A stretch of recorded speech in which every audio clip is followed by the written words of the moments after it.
Jumbo കമ്മിറ്റികൾ പിരിച്ചുവിടണമെന്ന് തെരഞ്ഞെടുപ്പ് പരാജയം പരിശോധിക്കാൻ നിയോഗിച്ച മേഖലാ കമ്മിറ്റികളുടെ ശുപാർശ. അവസാന മന്ത്രിസഭാ യോഗത്തിലെ തീരുമാനങ്ങളും അതിനെ വിമർശിച്ച VM സുധീരന്റെ നിലപാടും പരാജയ കാരണമായെന്ന വിലയിരുത്തലും റിപ്പോർട്ടിലുണ്ട്. ബൂത്ത് തലം മുതൽ പുനഃസംഘടന വേണമെന്ന് ശുപാർശ ചെയ്യുന്ന റിപ്പോർട്ടുകൾ KPCCക്ക് കൈമാറി. തെരഞ്ഞെടുപ്പിൽ വീഴ്ച വരുത്തിയ വ്യക്തികൾക്കെതിരെ നടപടിയുണ്ടാകുമെന്ന് VM സുധീരൻ അറിയിച്ചു.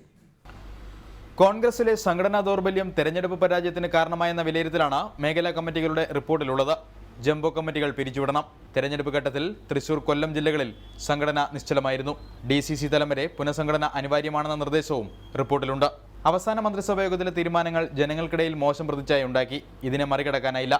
പല ഘട്ടങ്ങളിലും പ്രതിപക്ഷത്തിന് വിമർശനം ഉന്നയിക്കാൻ അവസരമൊരുക്കിയത് VM സുധീരന്റെ നിലപാടുകളാണ്. നേതാക്കൾ ഉന്നയിച്ച ഈ അഭിപ്രായങ്ങളെല്ലാം റിപ്പോർട്ടിൽ ഉൾപ്പെടുത്തിയിട്ടുണ്ട്.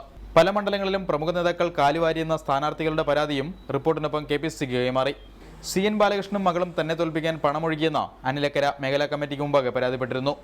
ലാലി വിൻസെന്റും പത്മജ വേണുഗോപാലും ബൂത്ത് മണ്ഡലം പ്രസിഡന്റുമാർക്കെതിരെയും ജില്ലാ നേതാക്കൾക്കെതിരെയും നടപടി ആവശ്യപ്പെട്ടിട്ടുണ്ട്. ഇവർക്കെതിരെ നടപടിക്കുള്ള ശുപാർശയും റിപ്പോർട്ടിൽ ചേർത്തിട്ടുണ്ട്. സ്വന്തം ഗ്രൂപ്പിൽപ്പെട്ട ചില പ്രാദേശിക നേതാക്കൾക്കെതിരെ നടപടി വേണമെന്ന് ഡൊമിനിക് പ്രസന്റേഷനും ആവശ്യപ്പെട്ടിരുന്നു. നേമത്തെ പരാജയം ചീത്തപ്പേരുണ്ടാക്കി. നേമത്തെ വലിയ വോട്ട് ചോർച്ചയിൽ ചില DCC നേതാക്കൾക്കെതിരെ നടപടി ഉണ്ടാകും. ഭൂരിപക്ഷ സമുദായങ്ങൾ കോൺഗ്രസിനോട് അകലം പാലിച്ചുവെന്നും മേഖലാ കമ്മിറ്റികളുടെ റിപ്പോർട്ടിൽ പറയുന്നു. റിപ്പോർട്ടിന്റെ അടിസ്ഥാനത്തിൽ വീഴ്ച വരുത്തിയവർക്കെതിരെ കർശന നടപടി ഉണ്ടാകുമെന്ന് KPCC അധ്യക്ഷൻ VM സുധീരൻ വ്യക്തമാക്കി. പാർട്ടിയെ ശക്തിപ്പെടുത്തുന്നതിനാവശ്യമായ നിർദ്ദേശങ്ങൾക്കനുസരിച്ചിട്ടുള്ള ആ കാര്യങ്ങളും അതോടൊപ്പം തന്നെ ഏതെല്ലാം മേഖലയിലാണ് വീഴ്ച സംഭവിച്ചിട്ടുള്ളത് അത് പരിശോധിച്ച് ഏതെങ്കിലും വ്യക്തികളോ അല്ലെങ്കിൽ മറ്റ് ഘടകങ്ങളോ അതിന് ഉത്തരവാദികളാണോ അതും പരിശോധിച്ച് അതിന്റെ അടിസ്ഥാനത്തിലൊക്കെ കൃത്യമായ നടപടി ഈ തവണ ഉറപ്പാണ്.